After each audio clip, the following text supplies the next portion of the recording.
Assalamualaikum warahmatullahi wabarakatuh.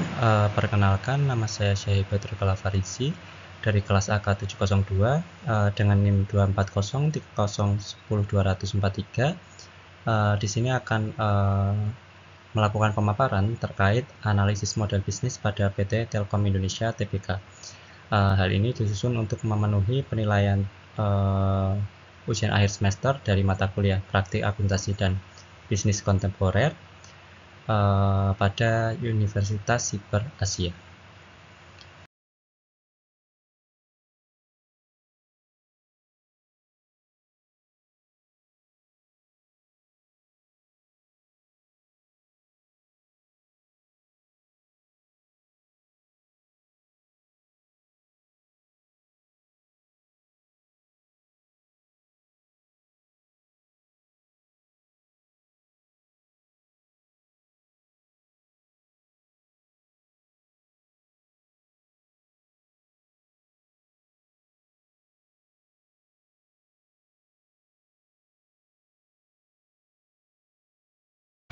Jadi mengapa saya mengambil perusahaan ini sebagai objek analisis? Saya mengacu pada berbagai jurnal penelitian. Yang pertama dari TAMPI, bahwa perusahaan ini berhasil menciptakan nilai tambah melalui penawaran produk dan layanan yang unik yang membedakannya dari pesaing di pasar telekomunikasi Indonesia.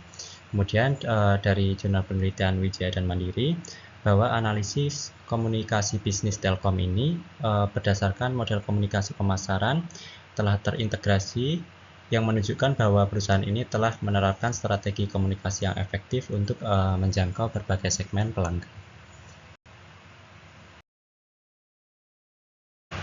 Nah, dari latar belakang tersebut muncul beberapa rumusan masalah. Yang pertama, bagaimana struktur model bisnis yang diterapkan oleh PT Telkom. Kemudian apa saja keunggulan dan kelemahan dari PT Telkom Indonesia tersebut dalam model bisnisnya. Kemudian bagaimana PT Telkom beradaptasi dengan perubahan teknologi dan kebutuhan pasar dalam industrinya. Kemudian yang terakhir adalah peluang dan tantangan yang dihadapi PT Telkom dalam menjaga daya saingnya di industri telekomunikasi.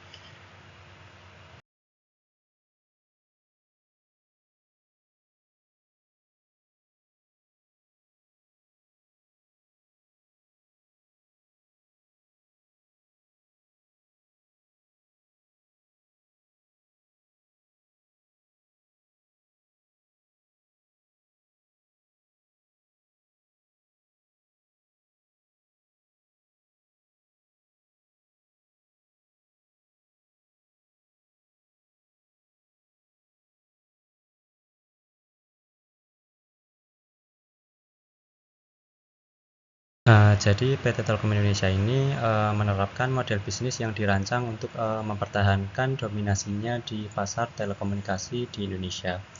Untuk dapat menganalisisnya, ini dapat menggunakan yang pertama kerangka bisnis model Canvas atau model bisnis Canvas.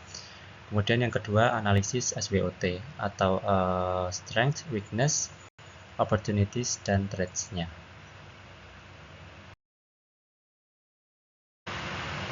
Dari jurnal penelitian yang dilakukan oleh Ponto, model bisnis dapat dianalisis menggunakan kerangka bisnis model Canvas yang terdiri dari 9 elemen utama. Yang pertama adalah segmentasi pelanggan, di mana dalam kasus Telkom ini mereka melayani berbagai segmen pelanggan mulai dari individu hingga korporasi. Segmen individu meliputi pelanggan prabayar dan pasca bayar, sementara segmen korporasi mencakup layanan untuk bisnis, pemerintahan, dan sektor pendidikan.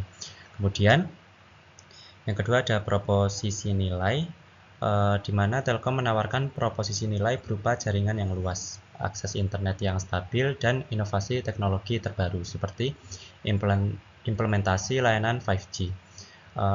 Keunggulan ini membuat Telkom mampu memberikan pengalaman pengguna yang unggul dibandingkan kompetitor.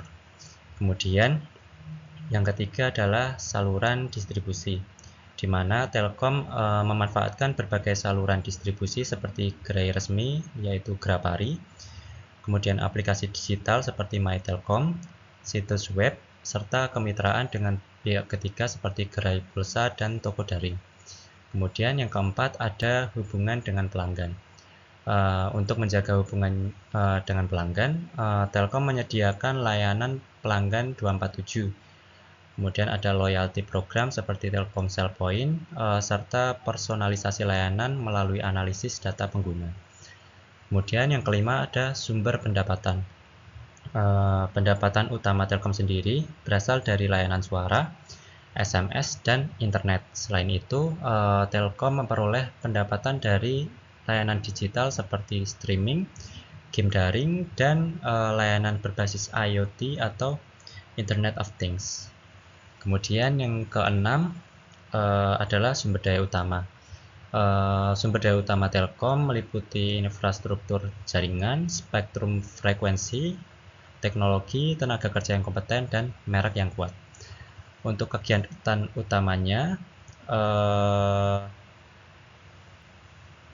Telkom meliputi pengembangan infrastruktur jaringan, inovasi, layanan, pemasaran, serta pengelolaan hubungan pelanggan. Kemudian ada kemitraan utama, di mana Telkom menjalin kemitraan dengan pemerintah, penyedia perangkat teknologi, pengembang aplikasi, dan perusahaan digital lainnya untuk meningkatkan jangkauan dan kualitas layanan.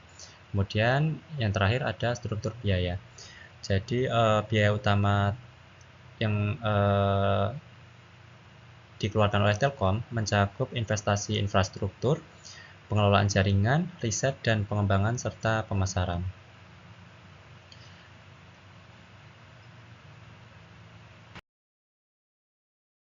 Selain menggunakan analisis bisnis model Canvas, kita juga bisa mengetahui struktur bisnis perusahaan menggunakan metode SWOT.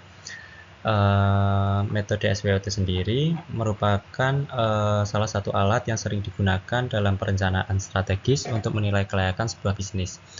Metode ini membantu menganalisis 4 aspek utama yang mempengaruhi keberhasilan suatu usaha, yaitu kekuatan atau strengths, kelemahan atau weakness, peluang atau opportunities, dan ancaman atau threats. Dalam segi keunggulan, PT Telkom Indonesia sendiri memiliki kekuatan utama berupa infrastruktur jaringan yang mencakup hampir seluruh wilayah Indonesia, termasuk daerah-daerah terpencil. Keunggulan ini memberikan kelebihan yang signifikan dibandingkan para pesaing yang jangkauannya terbatas di wilayah tertentu. Infrastruktur yang luas ini memungkinkan Telkom memberikan layanan telekomunikasi yang handal, mendukung konektivitas masyarakat, dan mempercepat penetrasi digital di berbagai daerah, termasuk kawasan yang sulit dijangkau. Model bisnis Telkom juga sangat beragam, mencakup layanan data internet, suara, SMS, hingga layanan digital seperti streaming video, gaming, dan solusi berbasis cloud. Diversifikasi ini menjadi salah satu kunci keberhasilan perusahaan dalam menjaga stabilitas pendapatan bahkan saat terjadi penurunan pada layanan tradisional seperti SMS. Sebagai perusahaan BUMN, Telkom memiliki hubungan baik dengan pemerintah yang mendukung pelaksanaan proyek nasional seperti pembangunan infrastruktur digital di desa-desa dan penyediaan layanan internet untuk sektor pendidikan dan pemerintahan. Kepercayaan ini memberikan nilai tambah kompetitif bagi Telkom di mata publik maupun mitra kerja.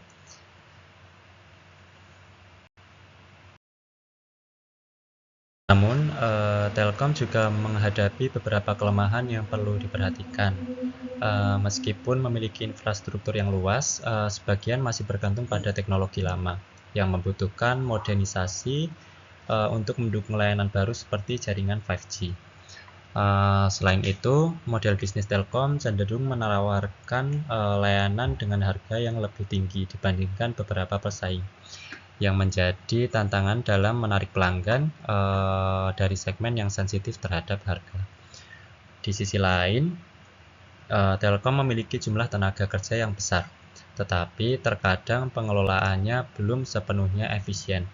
Hal ini dapat menjadi tantangan dalam menghadapi kebutuhan operasional yang dinamis dan mengoptimalkan alokasi anggaran perusahaan.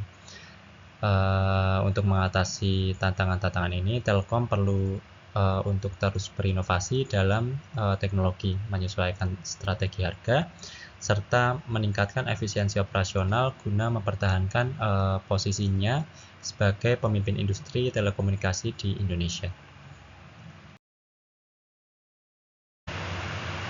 Dalam hal adaptasi, PT Telkom Indonesia telah menunjukkan kemampuan yang sangat baik dalam menghadapi perubahan teknologi dan kebutuhan pasar melalui berbagai strategi inovatif. Salah satu langkah utamanya adalah investasi besar-besaran dalam pengembangan jaringan 4G dan 5G untuk menyediakan akses internet yang lebih cepat, stabil, dan andal. Langkah ini tidak hanya menjawab permintaan konsumen yang semakin bergeser ke layanan berbasis data, tapi juga memperkuat posisi Telkom sebagai pemimpin dalam transformasi digital di Indonesia. Untuk mendukung adaptasi terhadap era digital, Telkom telah menghadirkan berbagai layanan berbasis aplikasi seperti MyTelkom yang mempermudah pelanggan dalam mengelola layanan mereka. Selain itu, Telkom juga meluncurkan platform digital seperti Maxstream yang menghadirkan layanan video streaming dan dunia games yang berfokus pada kebutuhan gaming. Kedua layanan ini dirancang untuk menjawab kebutuhan pelanggan akan hiburan berbasis data yang terus meningkat. Telkom juga memanfaatkan teknologi Big Data untuk menganalisis perilaku konsumen secara mendalam. Dengan pendekatan ini, Telkom dapat menghadirkan penawaran yang lebih personal dan relevan, seperti paket data khusus untuk streaming video atau gaming, yang dirancang sesuai kebutuhan spesifik pelanggan. Pendekatan ini tidak hanya meningkatkan kepuasan pelanggan, tetapi juga memperkuat loyalitas mereka terhadap layanan Telkom. Di samping itu, Telkom terlibat aktif dalam kolaborasi dengan berbagai startup melalui Telkom Innovation Center. Inisiatif ini memberikan dukungan kepada startup dalam mengembangkan teknologi baru yang inovatif, sehingga tidak hanya memperkaya ekosistem digital di Indonesia, tetapi juga membantu Telkom menjawab kebutuhan pasar yang terus berkembang. Dengan kombinasi strategi teknologi, personalisasi layanan, dan kolaborasi, Telkom mampu mempertahankan relevansinya di tengah kompetisi yang semakin ketat dan memperkuat perannya dalam mendorong transformasi digital di Indonesia.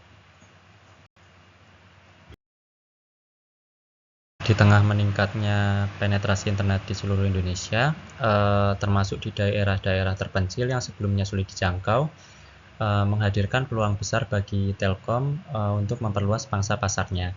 Dengan infrastruktur jaringan yang luas, Telkom dapat memanfaatkan kesempatan ini untuk memperkuat kehadirannya di wilayah-wilayah baru, sekaligus mendukung pemerataan akses digital di seluruh negeri. Perkembangan teknologi seperti IoT juga membuka pintu bagi Telkom untuk mendiversifikasi portofolio layanannya. Peluang ini mencakup sektor rumah pintar, kendaraan terkoneksi, dan solusi berbasis IoT.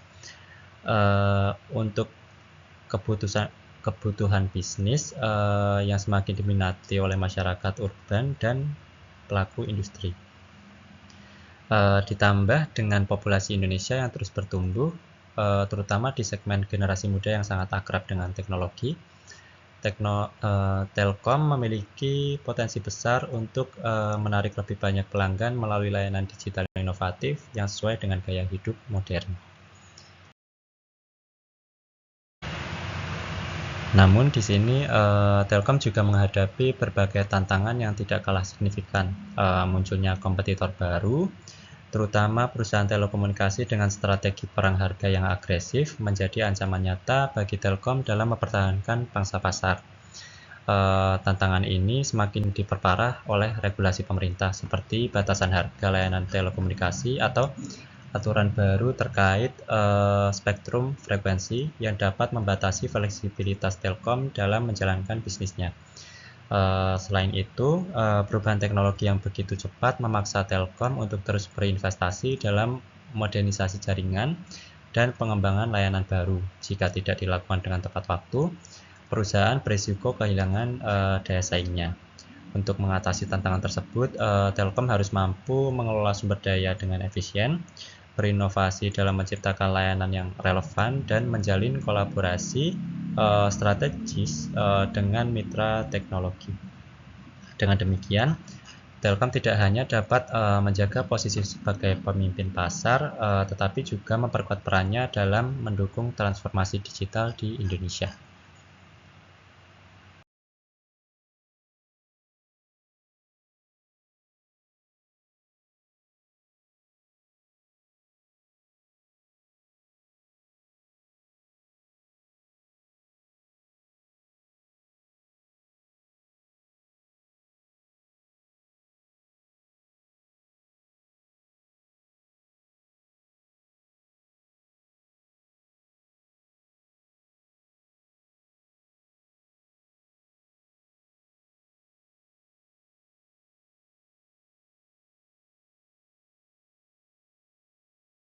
Jadi berdasarkan hasil analisis dan pembahasan sebelumnya, terdapat beberapa saran yang dapat disampaikan.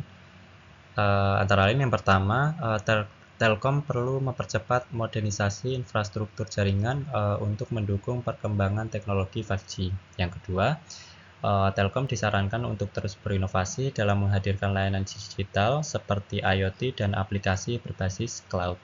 Kemudian, yang ketiga, optimalisasi efisiensi operasional dapat dilakukan melalui otomatisasi dan analitik big data.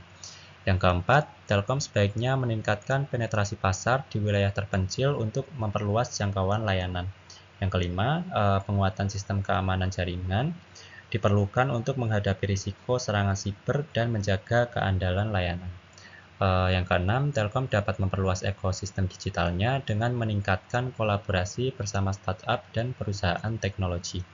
Yang ketujuh, penyusunan paket layanan yang fleksibel dan terjangkau penting untuk menjaga daya saing di pasar yang kompetitif. Pemaparan yang dapat saya sampaikan pada kesempatan kali ini. Apabila terdapat kekurangan dalam penyampaian, saya memohon maaf. Terima kasih atas perhatiannya. Wassalamualaikum warahmatullahi wabarakatuh.